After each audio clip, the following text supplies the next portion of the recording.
ப்ளூபிக்ஸ் நேயர்கள் அனைவருக்கும் நெஞ்சார்ந்த வணக்கம். இன்னைக்கு நம்முடைய கிரைம் பாயிண்ட்ல ஒரு சென்சிட்டிவான கேஸ் பத்தி பேச போறோம். அதை பத்தி பேசுறதுக்காக என்னுடைய நண்பரும் ஹைதராபாத்தோட சீஃப், அதாவது மூத்த பத்திரிகையாளர் சஞ்சய் குண்டலா அவர்கள் இணைந்திருக்கிறாரு. வணக்கம் சஞ்சய். வணக்கம். நல்லா இருக்கீங்களா? நல்லா இருக்கிறேன். இப்போ இந்தியாவே திரும்பி பார்க்கக்கூடிய ஒரு மர்டர், எத்தனையோ விஷயங்கள் நடந்திருக்கு. ஆனால் ஒரு மனைவி மேலே ஒருத்தர் அவ்வளோ பிரியம் வச்சுருப்பாங்க, ஒரு கோபம் போடுவாங்க. அந்த குரோதத்தின் உச்சத்தில் ஏதோ ஒரு விஷயத்தில் கோபத்தில் கொலை செய்வாங்க. ஆனால் இவர் தன்னோட மனைவியை கொலை செஞ்சு துண்டு துண்டாக வெட்டி அதை குக்கரில் போட்டு வேக வச்சு அந்த கேஸை பற்றி கொஞ்சம் டீட்டெயில்டாக சொல்லுங்களேன். ஏன்னா அது தெலுங்கானாவில் நடந்த விஷயன்றதுனால அது அந்த அளவுக்கு வந்தது. நியூஸ் ஃபுல் டீட்டெயிலாக கொஞ்சம் சொல்லுங்களேன். கண்டிப்பாக. என்னன்னா இது ஒரு குரூரமான ஒரு பொண்டாட்டியை அந்த அளவுக்கு ஒரு குரூரமாக கொலை பண்ணுறது ஒரு நம்ம நாடே திருப்பி பார்க்குற அளவுக்கு ஒரு அந்த அளவுக்கு ஒரு குரூரமான மர்டர் அந்த தெலுங்கானாவில் நடந்தது. அது தெலுங்கானாவில் ரங்காரெட்டி டிஸ்ட்ரிக்டில் ராச்சகொண்டா போலீஸ் கமிஷனரேட் பகுதியில் அந்த எல்லைக்குள்ளே நடந்தது.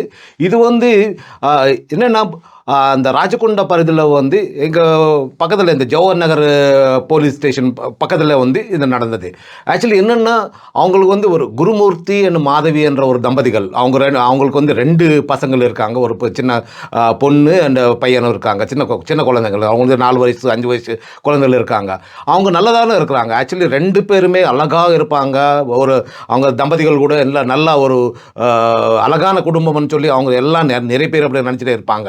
பட் ஆனால் என்ன நடந்ததுன்னு தெரியல. பட் ஆனால் அழகான பொண்டாட்டியை வச்சுட்டு இவரும் அழகான இருக்கிறாங்க. இவங்க எப்படி அந்த பொண்டாட்டியை கொலை பண்ணுற நினைப்பு வந்தது தெரியல. ஆக்சுவலி இவரு கூட என்னென்னா ஒரு ஆர்மியில் ரிட்டையர்டு ஆர்மியில் ஒரு ஜவானாக இருக்கிறாங்க, ரிட்டையர்டு ஜவானாக இருக்கிறாங்க. அவங்க ஒரு ஃபேமிலி கூட நல்லா வசதியான ஃபேமிலி தான் இருந்தது. பட் 2 பசங்க மேட்டர் கிடையாது, பணம் மேட்டர் கிடையாது, பணம் மேட்டர் கிடையாது. பட் என்ன 2 பேருக்குள்ள கடன் வாங்கி பிரச்சனை, அந்த கடன் பிரச்சனை ஆகட்டும், இல்லை பண பிரச்சனை ஆகட்டும், இல்லை ஃபினான்ஷியல் ப்ராப்ளம்ஸ் ஆகட்டும், எதுவுமே கிடையாது. சந்தோஷமான குடும்ப வாழ்க்கை. அது இல்லாமல் 2 குழந்தைகள் கூட இந்த அழகான குழந்தைகள். அவங்க ஸ்கூலுக்கு போயிட்டு இப்போதான் ஸ்கூலுக்கு போயிட்டு இருக்கிறாங்க. அது இல்லாமல் இவரும் அழகாக இருக்காங்க. அது மேலே அந்த பொண்டாட்டி மாதவி கூட அழகாக இருப்பாங்க. அவங்க 2 பேரும் பார்க்கறதுக்காக இல்லைன்னு அந்த தம்பதிகளே அவங்க ஃபேமிலியே எல்லாம் கூட அவங்க பார்த்த உடனே அவங்க எல்லாம் அழகான ஃபேமிலின்னு சொல்லி எல்லாம் நினச்சிட்டே இருந்தாங்க. அந்த டைமில் எப்படி உங்களுக்கு அவங்க பொண்டாட்டி கொலை பண்ண தெரியல. பட் ஆனால் ஒரு நைட்டு அவங்க ஒரு துண்டா வரும். அவங்க மனைவி துண்டா வெட்டி, சின்ன பீஸா துண்டா வெட்டி அது குக்கரில் வேக வச்சு குக்கர்லேருந்து திருப்பி எடுத்துட்டு திருப்பி பாத்ரூமில் போய் பாட்டா வெட்டி இருக்காரு. ஆமாம், ஃபர்ஸ்ட் பாத்ரூம் போய் பாட்டா வெட்டி இருக்காங்க. இது பண்ணுறதுக்கு கூட அவங்க துண்டா கட் பண்ணுறதுக்கு கூட அவங்க முன்னாடியே ஒரு பிளானாக வச்சுக்கிற மாதிரி, ஒரு பிளான் பண்ண மாதிரியே அவங்க எல்லாம் ஒரு கடையிலேருந்து ஒரு கத்தி, அது இல்லாமல் ஒரு ரம்பம், அதெல்லாம் வாங்கிட்டு மறக்க வச்சு அது இல்லாமல் அந்த நைட்டு இவங்களை ஃபஸ்ட்டு அவங்க தூங்குறதுக்காக ஒரு மயக்க மருந்து கலந்துட்டு அவங்கள சாப்பாட்டில் கலந்து கொடுத்துருக்காங்க. அவங்க தூங்கியிருக்காங்க. ஒரே ஒரு விஷயம் இடையூறுக்கு மன்னிக்கும். அதாவது ஒருத்தர் சாதாரணமாகவே குக்கரில் நம்ம வேக வச்சா ஸ்மெல்லு கறி ஸ்மெல்லு அது வேற மாதிரி அடிக்கும். பக்கத்து வீட்டு இருக்கிறவங்களாம் தெரியும். ஒரு 1/4 கிலோ ஆகட்டும், 1 கிலோ ஆகட்டும். அதாவது மனித உடல்ன்றது அதில் என்ன எசன்ஸ் போட்டிருப்பாரு. இல்லை நம்ம அந்த ஏகப்பட்ட கறிக்கு சில ஐட்டம்ஸ் போடுவோம் அந்த மனம் சேர்க்கறதுக்காக. ஆனால் இந்த வாசனை எவ்வளோ ஏசி எவ்வளோ விஷயங்கள் இருந்தாலும் அதை மீறி போகலாம். அதை மீறி எப்படி பண்ணியிருக்கிறாரு இதை? அதான் அப்படி என்னென்னா அவங்க வீடு பக்கத்தில் கூட நிறைய வீடுகள் இருக்கும். ஆட்டோமேட்டிக்காக அந்த கதவெல்லாம் சாத்திருக்கிறாங்க. அந்த நைட்டோட ஆக்சுவலி வெட்டினதுக்கு அப்புறம் நைட்டு என்ன பண்ணாங்கன்னா ஆட்டோமேட்டிக்காக அவங்க குக்கரில் வைக்கிறதுக்கு முன்னாடி ஆக்சுவலி அது என்ன பண்ணாங்கன்னா அந்த அடுப்பில் அது காய வச்சிருக்காரு. எப்படின்னா நம்ம அடுப்பில் கொஞ்சம் நெருப்பில் சுட வச்சிருக்கு. எப்படின்னா தெலுங்கானாவில் தெலுங்கானாவில் ஒரு சாப்பிட்றதுக்கான ஒரு விதம் இருக்கும். என்னென்னா தெலுங்கானாவில் நிறைய பேர் இந்த போட்டி சாப்பிடுவாங்க. ஆடு போட்டி அண்ட் தலைக்கறி நல்லா சாப்பிடுவாங்க. அங்கே தலை ஆக்சுவலி அங்கே மண்டிக்கு போய் அந்த மண்டியில் தலை வாங்கிட்டு வீட்டுக்கு வந்ததுக்கு அப்புறம் தான் அவங்க எல்லாம் அந்த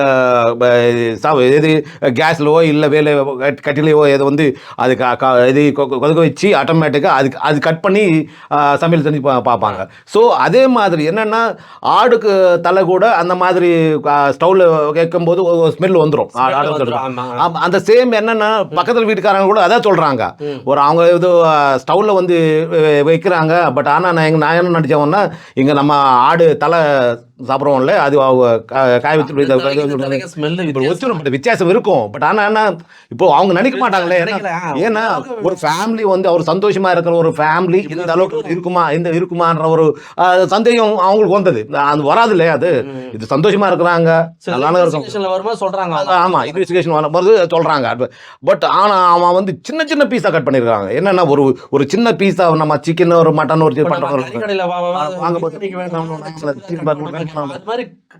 பண்ணிருக்காங்க. கட் பண்ணி பொடி பொடியா கட் பண்ணிருக்காங்க. பொடி பொடியா கட் பண்ணது ஒரு குக்கர்ல போட்டு வேக வச்சது எல்லாமே. அது அர்த்தம் அது நமக்கு கேட்கறதுக்கே ஒரு மாதிரி ஒரு சோ. பட் ஆனா என்ன பண்ணாங்கன்னா அவன் அது கூட இந்த அளவுக்கு பண்ண மாட்டான். ஆர்மியில வேற இருந்திருக்கு. ஆக்சுவலி என்னன்னா ஒரு ஆர்மியில இருந்திருக்கிறான். இன்னொன்னு என்னன்னா இந்த கமிஷனர் பிடிச்சிருக்க அந்த ராஜகொண்ட கமிஷனர் பிரஸ் மீட் வைக்கும் போது கூட கமிஷனருக்கே ஒரு ஆச்சரியமா இருந்தது. என்னன்னா அவன் பாக்குறதுக்கு அழகா இருக்கிறான். கமிஷனர் சொல்றான் பாக்குறது ஸ்மார்ட்டா இருக்கிறான், அழகா இருக்கிறான், பாக்குறது ஹேண்ட்ஸமா இருக்கிறான். ஆமா, இவன் பிஹேவியர் ஆக்சுவலி அவன் இந்த மாதிரி பண்ணிருக்காங்க என்னாலே மறக்க முடியலன்னு சொல்லி கமிஷனர் சொல்றான். சோ அவங்களே சொல்லும் போது ஆட்டோமேட்டிக்கா அக்கம் பக்கம் இருக்கிறவங்களுக்கு Sudheer Babu CP Rajakonda police commissioner Sudheer Babu அவர் வந்து அரெஸ்ட் பண்ணிருக்காங்க. பிரஸ் மீட் வச்சிருக்காங்க. பின்னாடி போச்சு இந்த கேஸ் முடிச்சிட்டு எங்க தப்பிச்சு போனாரு அவர் வந்து அது பண்ணதுக்கு அப்புறம் என்ன ஆச்சுன்னா ஆட்டோமேட்டிக்கா அது பண்ணாங்க. அது எல்லாமே இது பொடி பொடியா பண்ணாங்க. என்ன பண்ணாங்கன்னா அது இது வாஷ் பேஷன்ல போட்டிருக்காங்க. எல்லாமே நம்ம வாஷ்ரூம்ல போட்டிருக்காங்க. ஸ்கூல்ல போட்டு ஃப்ளஷ் பண்ணிருக்காங்க. அது எல்லாமே கான்வாய் போட்டு அதெல்லாமே நசுங்கி இருக்காங்க. நசுக்கி வேக வச்சு நசுக்கி பொடி பொடியா பண்ணிருக்காங்க. பொடி பொடியா பண்ணி அந்த பொடி பண்ணி அந்த பொடியை வந்து எல்லாத்துலேயும் அந்த வாஷில் ஆக்சுவலி வாஷில் அது எல்லாமே வாஷிங் மிஷினில் எல்லாத்துலையும் போட்டிருக்காங்க. எதிரில் கான்வாயில் கூட போட்டிருக்கிறாங்க. போட்டு எல்லாம் கிளியர் பண்ணி அது இல்லாமல் வீடு எவ்வளோ கிளியர் பண்ணியிருக்காங்கன்னா அவன் அந்த க்ரைம் மென்டாலிட்டி அவனை என்ன எப்படி ஜாகிரதை பண்ணியிருக்காங்கன்னா ஃபஸ்ட்டு இப்போ அவங்க வெட்டின பாத்ரூம் வெட்டிருக்காங்களே அந்த பாத்ரூமில் ஃபினாயிலு டிட்டர்ஜென்ட்டு அதெல்லாம் அது எல்லாமே இது ஆசிடு இதெல்லாம் போட்டு அவங்க வந்து அந்த போட்டி இந்த நம்ம துணி நம்மளை க்ளீன் பண்ணுவாங்கல்ல துணியை வச்சு நம்ம க்ளீன் பண்ணுவோம்ல அது துணி கூட என்னென்னா அவங்களோட சுடிதாரு அண்டு கீழே பேண்ட் இருக்கும்ல லெக்கிங் அதை ரெண்டு வச்சு மெல்லாம் க்ளீன் பண்ணி அது மேலே ஆசிட் போட்டு இதெல்லாம் போட்டு என்ன எந்த ஆதாரம் கிடைக்கூடாதுன்ற அளவுக்கு இதெல்லாம் போட்டு இந்த க்ளீன் பண்ணி வச்சிருக்காங்க. இது வந்து கேட்கும் போதே இதை வந்து கண்டினியூ பண்ணலாமா நமக்கு தலை சுத்துது. ஏன்னா நம்ம கிரைம் ரிப்போர்ட்டராக இருந்து எத்தனையோ கொலைகள் பண்ணியிருக்காங்க. துண்டு துண்டாக வெட்டியிருக்காங்க, தூக்கி போட்டுருவாங்க. இப்போ பள்ளிக்கரணையில் ஒரு நடந்த மர்டர் வந்து அதுதான் ஞாபகப்படுத்துது. இன்னைக்கு வரைக்கும் அதுக்கு தலை கண்டுபிடிக்கப்படலை. இந்த விஷயம் வந்து இந்த முக்கியம் இந்த கொலைக்கு வந்து ஒரு இன்ஸ்பிரேஷன் வந்து ஒரு படம்னு சொன்னாங்க. அது என்ன படம்? அது எப்படி இன்ஸ்பயர் ஆச்சு அவருக்கு? ஆமாம், அவர் இது கொலை பண்ணுறதுக்கு முன்னாடியே ஒரு 2 நாளுக்கு முன்னாடியே வந்து மலையாளத்தில் வந்தால் சூக்ஷ்ம தர்ஷினி என்ற படம் பார்த்துருக்குறாங்க. அந்த படத்தில் வந்து இந்த மாதிரி கொடூரமாக கொலை பண்ணுறதுன்னு ஒரு சீன்ஸ் எல்லாம் இருக்கலாம். ஸோ அந்த படம் பார்த்து தான் அவன் இன்ஸ்பயர் ஆகிருக்கிறான். அந்த மாதிரி ஒரு ஆதாரம் கூட கிடைக்காம இல்லாமல் இந்த மாதிரி பீஸாக கட் பண்ணி மர்டர் பண்ணி அந்த படம் நான் பார்த்துருக்கேன். அதாவது லாஸ்ட் கிளைமேக்ஸில் வந்துட்டு அந்த ஆப்போசிட் பார்ட்டி சாப்பிட்டுட்டு இருப்பான். நீ சாப்பிட்றது என்னோட மனைவியோட உடல் தான் சொல்லுவான். அது குரூரமாக அந்த படம் தான் நினைக்கிறேன். எஸ். ஸோ அந்த படம் பார்த்து தான் இவனை இன்ஸ்பயர் ஆகிருக்கிறான்றது. இதுக்கு என்ன முக்கிய காரணம் இந்த கொலைக்கு? போலீஸ் இன்வெஸ்டிகேஷன்ல ஏன் டிலே ஆச்சு அரெஸ்ட் பண்றதுக்கு? எங்க போயிட்டாரு அந்த ஆர்மி? ஆக்சுவலி அவன் பண்ணதுக்கு அப்புறம் ஒரு வாரம் ஆக்சுவலி அது வெளியே வந்திருக்கவே மாட்டேருக்கு. அப்படி என்ன ஆச்சுன்னா ஆட்டோமேட்டிக்காக இதை எல்லாம் பண்ணதுக்கு அப்புறம் இது அந்த எல்லாம் தூசி எல்லாம் அந்த வாஷ் பேஷன்லயோ நெக்ஸ்ட் எல்லாம் கலந்ததுக்கு அப்புறம் அன்னதுக்கு அப்புறம் வந்து ஆக்சுவலி என்ன பண்ணானா அவன் ஒரு 3 days இருந்தானா. 3 days இருந்ததுக்கு அப்புறம் வந்து அக்கம் பக்கம் வீட்டுக்காரங்களை வந்து டவுட் வந்துருச்சான். ஏன் அந்த அவங்க அம்மா காணாமல் போயிட தெரியல, அவங்க பார்க்க முடியல, என்ன காணாமல் போயிடுச்சு, எங்கே போயிட்டாங்க என்னன்னு சொல்லி கேட்டே இருக்கிறாங்க. அது இல்லாமல் அங்கே சுட்டு அந்த அந்த கான்வாய் இருக்குல்ல, முன்னாடி கான்வாயில் வந்து ஒரு ஸ்மெல்லு, டிஃப்ரெண்ட் ஸ்மெல் வருதா, அது இல்லாமல் அவங்க வீட்டிலேருந்து வேறு டிஃப்ரெண்ட் ஸ்மெல் வருதா, அதெல்லாம் பார்த்து அவங்க வந்து டவுட் வந்து அவங்க பொண்டாட்டியோட அங்கே இறந்தவங்க மாதவியோட பேரண்ட்ஸ்க்கு இன்ஃபார்ம் பண்ணாங்களாம். இன்ஃபார்ம் பண்ணால் அவங்க வந்து கேட்கறதுக்காக வந்தாங்களாம். அவங்க கேட்கறதுக்காக வரும்போது இவன் தப்பிச்சு ஓடி இருக்கிறான். ஒரு 3 டேஸ்க்கு அப்புறம் தப்பிச்சு ஓடி இருக்கிறான். போலீஸ் எத்தனை ஸ்பெஷல் டீம் போட்டாங்களா இதுக்கு? போலீஸ் வந்து 7 ஸ்பெஷல் டீம் போட்டிருக்காங்க. ஒண்ணு கிடையாது, 7 ஸ்பெஷல் டீம் போட்டிருக்காங்க. என்ன ஆச்சு? அங்க இங்க சென்னையில எல்லாம் ஃபுல்லா சிசிடிவி இருக்கு, நிறைய இடங்கள்ல மெட்ரோல.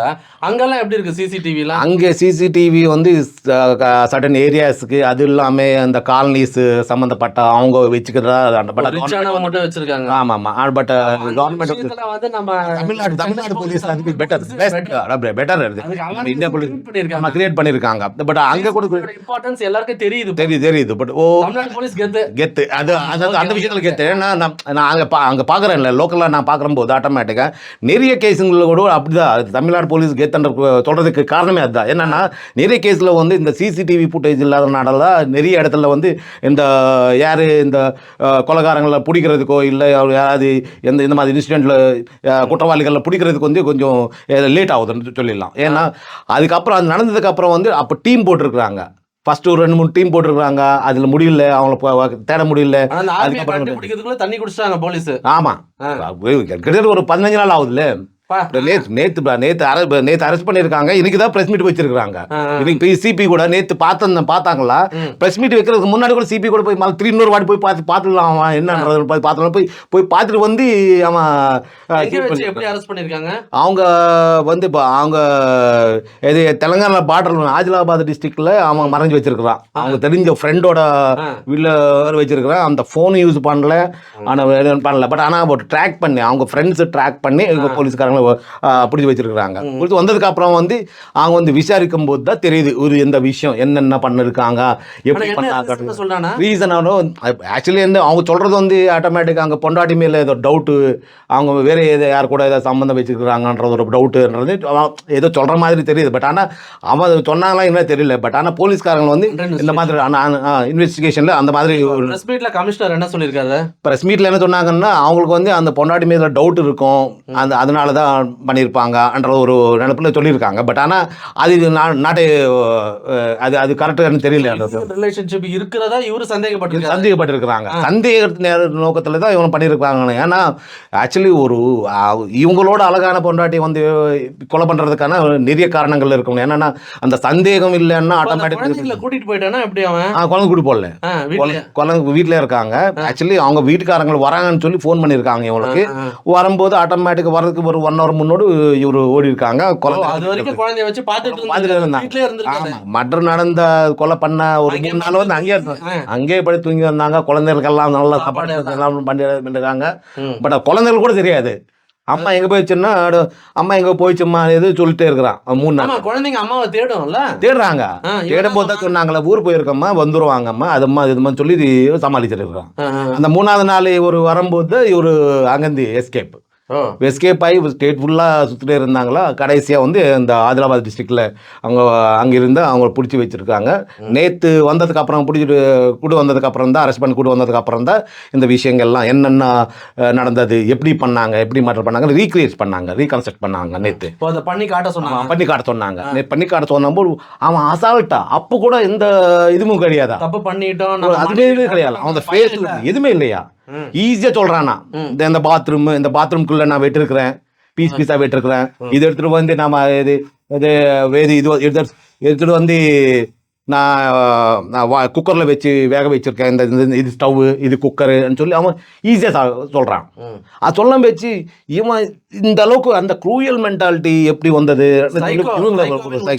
சைக்கோன்னு இச்சம் சைக்கோட உச்சம் அவரு. ஏன்னா டைரக்டர்களுக்கு ஒரு கதை கிடைச்சது.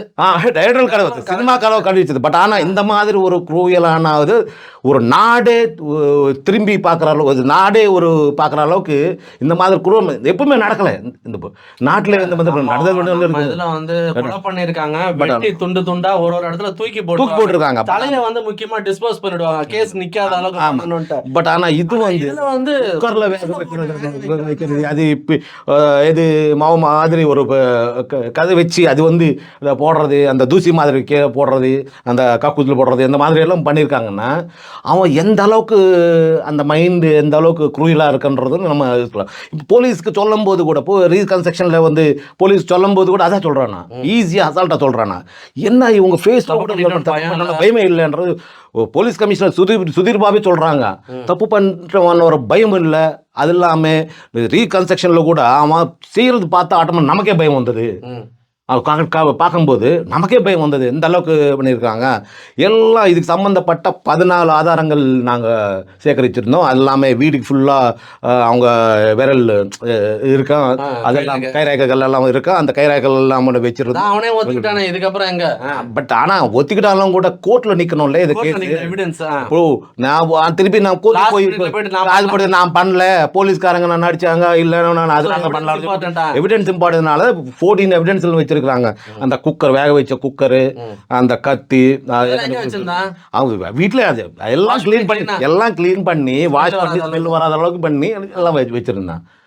அது கூட யூஸ் பண்ணிருக்கான்னு சொன்னால, ஆசிட் வச்சிருக்காங்களா, ஆசிட் வச்சு கழுவி இருக்கிறாங்க. எல்லாமே ஆசிட் வச்சு அது ஆதாரம் கொடுத்தாங்க. இது அந்த அளவுக்கு கேட்கறேன், எனக்கும் கேரா இருக்கு. But what ever it is, மனைவி மேல கணவன் மனைவிக்குள்ள எவ்வளவோ சண்டைகள் வரலாம், எவ்வளவோ பிரச்சனைகள் வரலாம். இது போன்ற வழக்குகள் வந்து நீதிமன்றமும் சந்தித்திருக்கிறது. நாங்களும் கிரைம் ரிப்போர்ட்டரா பார்த்துருக்கோம், நாடு இது மாதிரி. ஆனா இந்த மாதிரி ஒரு வழக்கு வந்து ஒரு மனைவி மேல வந்து கோவப்பட்டா சரி, ஒன்று வேற ஏதாவது டிவோர்ஸ் அப்ளை பண்ணலாம், இல்லை வீட்டுக்கு அனுப்பி வைக்கலாம், இல்லை அந்த விஷயத்துல. ஏன்னா ஆர்மியில வேலை செஞ்சவர், ஏன்னா நிறைய பேர் ஆர்மியில இருக்கிறவங்க வந்து ஒரு நாட்டுக்காக கஷ்டப்பட்டு போராடி இருப்பாங்க. ஆனா அவர்களோட மனநிலை, ஆனா இன்னைக்கு வந்து எல்லாருக்கும் மனநிலை வந்து ஒரு மாதிரி பாதிக்கப்பட்ட மாதிரி தான் இருக்காங்கல்ல. ஆமாம் ஆமாம். ஏன்னா இந்த சூடுன்றது அந்த கோவத்துல என்ன பண்றோன்னு தெரியல. அந்த ஸ்ட்ரெஸ் அதிகமாகி ஆட்டோமேட்டிக்கா அதுக்கு இப்படியா கொலை பண்ணுவாங்க. ஸோ அது நம்ம கொலை வந்து நம்ம அதுக்கு வந்து சொல்லணும் இல்லை. பட் ஆனால் இந்த அளவுக்கு கொடூரமாக இருக்கிறவங்க மனிதர்கள் வந்து நம்ம இப்போ பார்க்குறோம். ஸோ அதனாலதான் கோபத்தை தவிர, ஆமா, அச்சம் தவிர்னு சொல்ற மாதிரி கோபத்தை தவிர, அந்த நிமிஷம் என்ன பிரச்சனாலும் ஒன்று ஒதுங்கி போங்க, இல்லை ஒதுக்கி வைங்க. அதை விட்டுட்டு இந்த மாதிரி விஷயங்களை வந்து கடந்து போகும்போது அந்த குழந்தைகளோட வாழ்க்கையை நினைச்சு பார்க்கணும். அந்த குழந்தைகளோட அந்த அதில் வந்து இன்னொரு விஷயம் என்னன்னா, அந்த சினிமாக்கள் பார்த்தியோ இல்லை இது மாதிரி நம்ம இதை பண்ணுறதுன்னு இல்லை. ஆக்சுவலி வந்து சினிமாக்கள் வந்து பொழுதுபோக்கு மட்டும்தான். அது அந்த அளவுக்கு எடுக்கணும். தவிர இந்த மாதிரி எல்லாம் இது அந்த மாதிரி பண்ணுறோம், அது வந்து நமக்கு உதாரணமாக எடுக்கிறோன்றது கூடாதுன்றது கூட அது ஒரு ரீசனாக எடுத்துக்கூடாது. இன்னொரு திரைப்படங்கள் வந்து ஒரு உந்துதலா இருக்குதுன்னு இதுக்கு ஒரு நோட்டஸாகவும் சொல்லக்கூடாது. So it's purely entertainment. But ஆனால் வந்து மனசுக்குள்ள இருக்கிற அந்த விஷயங்கள், கோப தாகங்களை அடக்க தெரிஞ்சுக்கணும். எல்லாத்தையும் எதையோ அடக்க சொல்றாங்க, இது அடக்கி ஆண்டால் இந்த முதல் கோபம் தவிர. ஸோ இந்த குழந்தைகளோட எதிர்காலம் தான் இப்போ கேள்விக்குறியா இருக்கு. போலீஸ் வந்து இதில் இன்வெஸ்டிகேஷன் பண்ணி எவிடன்ஸை பக்காவாக கோர்ட்டில் ப்ரொடியூஸ் பண்ணி அவருக்கு உரிய தண்டனை வாங்கி கொடுப்பாங்கன்னு உங்களை மாதிரி நாங்களும் எதிர்பார்த்து காத்துட்டு இருக்கிறோம். ஸோ ஹைதராபாத்ல இருந்து கிளம்பி வந்து நமக்கு வந்து எக்ஸ்க்ளூசிவான பல ஸ்டோரிஸை கொடுக்க போறாரு நம்முடைய நண்பர் சஞ்சய் குண்டலா. மீண்டும் ஒரு காணொலியில் உங்களை சந்திக்கிறேன். நன்றி, வணக்கம். வணக்கம்.